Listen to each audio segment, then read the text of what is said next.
नमस्कार, मैं हूं प्रकाश एस्ट्रोलॉजर। पेश करूंगा आपके सामने जो बृहस्पति का गोचर है, बृहस्पति का ट्रांजिट 2017 में जो होने वाला है 12 सितंबर को, वो आपके लिए क्या लेकर आएगा। हर एक साइन के बारे में, हर राशि के बारे में बृहस्पति का गोचर, जुपिटर का ट्रांजिट क्या लेकर आएगा। सबसे पहले ये गोचर होता क्या है, ट्रांजिट और गोचर का मतलब क्या है।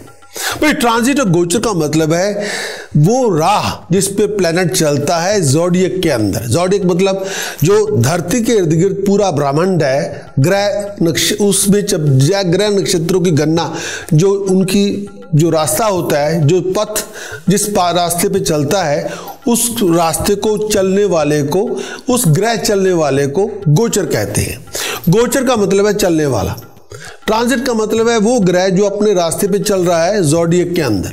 ज़ोडिएक का मतलब है धरती के इर्द गिर्द पूरा ब्रह्मांड, जिसको 12 भागों में डिवाइड किया हुआ है, जिसको 27 और भागों में, जिसको नक्षत्र कहते हैं, उनमें डिवाइड किया हुआ है।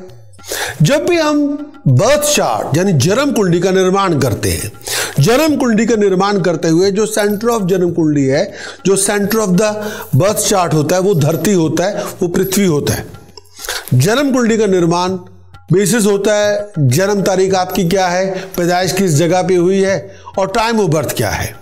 यही इसी के पता चलता है कि आप जिस दिन पैदा हुए थे, जिस समय पैदा हुए थे, जिस जगह पे पैदा हुए थे, उस समय ग्रहों की, नक्षत्रों की और राशियों की क्या गणना थी, क्या प्लेसमेंट थी, और जब आप पैदा हुए थे उस समय लगन पे, यानी उस समय कौन सी राशि का उदय हो रहा था। जो राशि का उदय होता है वही आपकी जन्म लग्न राशि बन जाती है। उसके बाद ग्रह स्पष्ट हो जाते हैं। लेकिन जब गोचर निकालना हो तो तब क्या करना होता है। गोचर में जन्म लगन निकालना हो, जन्म कुंडली निकालनी हो, तो नाम, date of birth, place of birth, time of birth. गोचर के बारे में क्या विचार है। गोचर जब हमें चाहिए अलग अलग ग्रहों का, तो हमें एम्फरीज यानी जन्म जो राशि पंचांग होता है, जो पंचांग होता है उसकी आवश्यकता पड़ती है।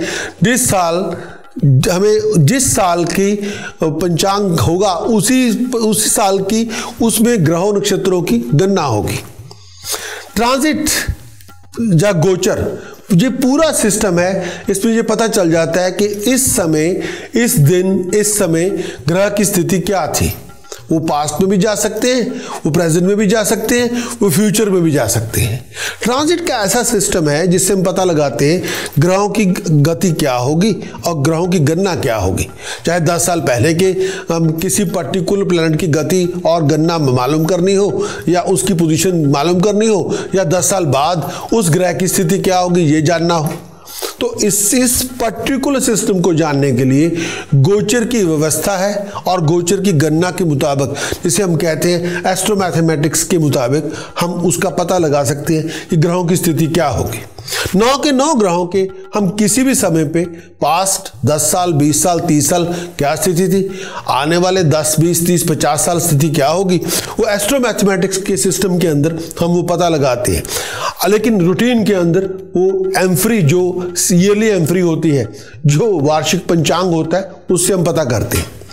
भारतीय ज्योतिष शास्त्र के अंदर बहुत सा इन्फ्लुएंस, बहुत सी लगन राशि के बाद, लगन के बाद, जन्म कुंडली में लगन के बाद, लगन बादशाह है जन्म कुंडली का, लेकिन भारतीय ज्योतिष शास्त्र के अंदर लगन बादशाह है तो चंद्र राशि प्राइम मिनिस्टर है। लगन बादशाह है, उसके बाद जो सेकंड मोस्ट इंपॉर्टेंस दी जाती है वो चंद्र राशि को दी जाती है। चंद्र राशि, चंद्रमा धरती के सबसे निकटवर्ती ग्रह है। सभी ग्रहों की दूरी धरती से बहुत ज्यादा दूरी है। अगर चंद्रमा की दूरी देखी जाए बाकी ग्रहों के मामले में, चंद्रमा हमारे से सबसे ज्यादा नजदीक, सबसे ज्यादा चंद्रमा है। इसी वजह से चंद्रमा चंदा मामा भी कहते हैं। ये धरती के भाई हैं एक तरह के, और सबसे क्लोज है। और चंद्रमा या मून, इसका सबसे ज्यादा हम पर असर होता है, हमारी वेजिटेशन पर, हमारी पर्सनैलिटी पर, हमारी प्रकृति पर। यहाँ धरती की हर चीज के ऊपर मून के उसका चाहे वो गुरुत्व आकर्षण हो, मैग्नेटिक फ्लक्स हो, सबसे ज़्यादा हम पर जो असर करने वाला ग्रह है वो चंद्रमा है। चंद्रमा हमारे माइंड को, हमारे विजन को, हमारी हैप्पीनेस को, हमारी हेल्थ को, हमारी हार्ट बीट को, हमारी जिंदगी की हार्मोनी को कंट्रोल करता है। जब हम किसी इंसान की खुशी देखना चाहते हैं तो जन्म कुंडली में चंद्रमा की स्थिति देख लें। जब हम किसी इंसान का विजन देखना चाहते हैं कि इनका विजन जिंदगी में क्या होगा, चंद्रमा की स्थिति बताती है कि किस विजन के मालिक होंगे। किसी इंसान की जिंदगी में हेल्थ देखनी हो, चंद्रमा से पता चल जाता है। किसी इंसान की जिंदगी में त्रासदी कितनी होगी, रोना पीटना कितना होगा, खुशियां होंगी, गमियां होंगी, चंद्रमा बता देता है। आपकी हार्ट बीट के हालात क्या होंगे, चंद्रमा बताएगा। जिंदगी में हार्मोनी होगी कि नहीं होगी, का बिखराव ही होगा, चंद्रमा बताता है आपकी उस स्थिति को। हमारी जिंदगी के अंदर जो ग्रहों का ट्रांजिट है, गोचर है, जब उसकी गणना की जाए, उसकी गणना का नियम होता है चंद्र राशि से, उसकी गणना का नियम होता है चंद्र कुंडली से। जो मून नेटल चार्ट है, जो चंद्र कुंडली है, उससे हम ग्रहों की गणना, उनके ट्रांजिट की, उनकी गोचर की गणना चंद्र कुंडली को लगन मान के वहां से की जाती है। चंद्रमा कुंडली जन्म लग्नेश कुंडली के बाद सेकंड मोस्ट इंपॉर्टेंट कुंडली है। और चंद्रमा जहां पे विराज होता है, जब हम पैदा होते हैं, चंद्रमा जिस राशि में होता है पैदाइश के वक्त, वही हमारी चंद्र राशि होती है, वही हमारा वही चंद्र लगन बनता है। राशि का मतलब क्या है? राशि का मतलब है collection of stars, cluster of stars. और राशि, एक राशि के अंदर 2.25 नक्षत्र हैं। इस पर्पस के लिए यह भी कहना चाहूंगा, जिंदगी के अंदर हम अगर ग्रहों का इन्फ्लुएंस अपनी जिंदगी में देखें और ग्रहों का अगर इन्फ्लुएंस, उनका क्या फ्रूट मिलेगा, पॉजिटिव और नेगेटिव, उसको जानने के लिए हम चंद्र लगन और चंद्र कुंडली की सहायता लेते हैं। जन्म कुंडली का अपना एक अस्तित्व है, जन्म लग्न का एक अपना अस्तित्व है, लेकिन जब ग्रहों ने अपना को फल देना होता है तो उस फल देने का रास्ता बनता है चंद्र राशि से, चंद्र कुंडली से। और हम अपने पूरे कर्मों को कैश करवा लेते हैं चंद्र राशि से, चंद्र कुंडली से। और चंद्र कुंडली का सीधा ताल्लुकात नक्षत्रों से है, क्योंकि एक राशि के अंदर 2.25 नक्षत्र हैं। और इसी तरह 12 राशियां हैं तो 27 नक्षत्र हुए, 9 ग्रह हैं, 12 राशियां हैं, 27 नक्षत्र हैं। यही काल के एलिमेंट्स हैं। जीवन के अंदर कई प्रकार के कर्मों का विचार किया जाता है। जो क्रियामान कर्म है उनका पता हमें गोचर से लगता है। गोचर में क्रियामान कर्मों का लेखा जोखा, पॉजिटिव हो, चेक्स एंड बैलेंसेस जो होते हैं क्रियामान कर्मों के, वो हमें गोचर कुंडली से उनका पता चलता है, गोचर कुंडली से उनका फल मिलता है। इंस्टेंटेनियस प्लैनेटरी पोजीशन क्या होगी, उनकी मूवमेंट्स क्या होगी, उनकी औकात क्या होगी, उनका पॉजिटिविटी का होना, उनके नेगेटिविटी का होना, हमारे कर्मों के उधार, क्रियामान कर्मों के जो उधार बनता है वो गोचर कुंडली से उसके पॉजिटिव नेगेटिव रिजल्ट हमें मिलते हैं। गोचर ट्रांजिट का बहुत बड़ा रोल है हमारी जिंदगी के अंदर। अच्छी घटनाओं के लिए, दुर्भाग्यपूर्ण घटनाओं के लिए, हैप्पी इवेंट्स के लिए, ड्रामेटिक इवेंट्स के लिए पॉजिटिव असर होता है, नेगेटिव असर होता है। वो जो पॉजिटिव और नेगेटिव इफेक्ट्स ग्रहों के होते हैं वो असल में तो हमें लगन कुंडली से ही मिलते हैं, लेकिन जो फ्रूटिफाई होते हैं वो चंद्र लगन, चंद्र राशि के थ्रू जब गोचर में आएगा तभी हमें उसका पॉजिटिव नेगेटिव रिजल्ट मिलता है। गोचर चार्ट या गोचर कुंडली का बेस है चंद्र कुंडली।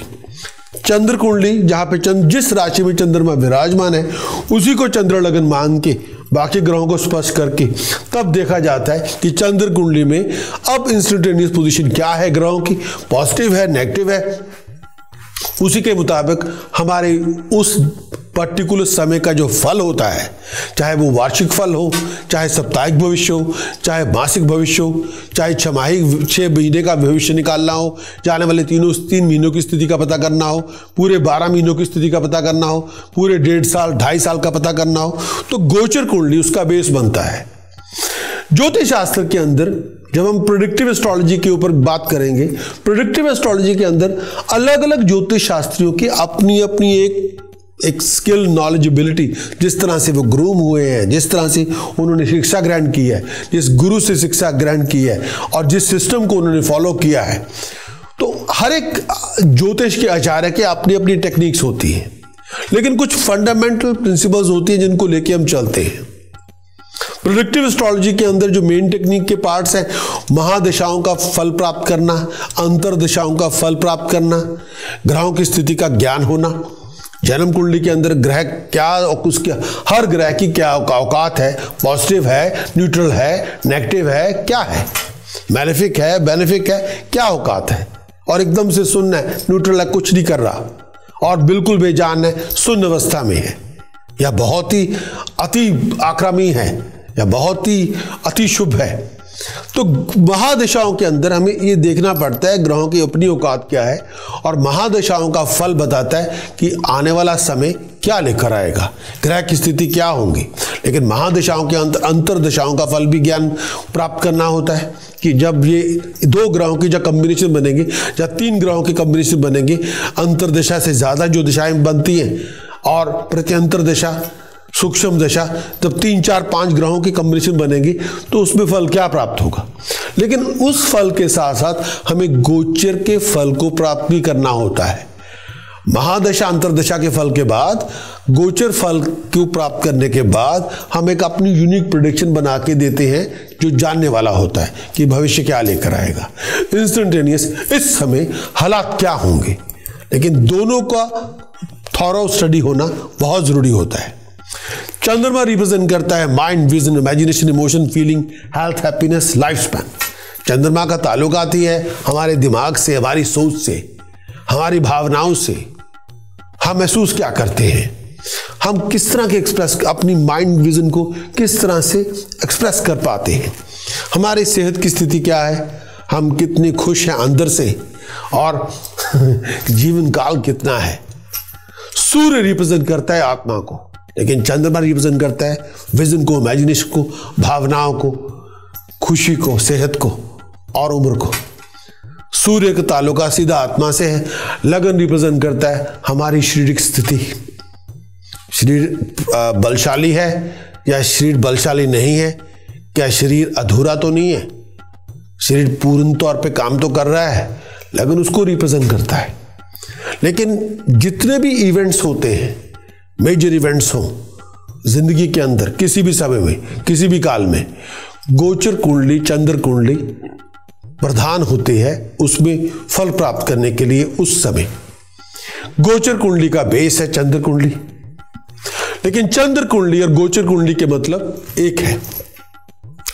जितने ग्रह स्लो होंगे अपनी रफ्तार में, उतना बड़ा असर उनका गोचर कुंडली में होगा। जितने ग्रह फास्ट चलेंगे, जितनी उनकी स्पीड ज्यादा होगी, उतना उनका इफेक्ट हम पे कम होगा। सबसे स्लोएस्ट प्लैनेट कौन है? सबसे स्लोएस्ट प्लैनेट शनि है।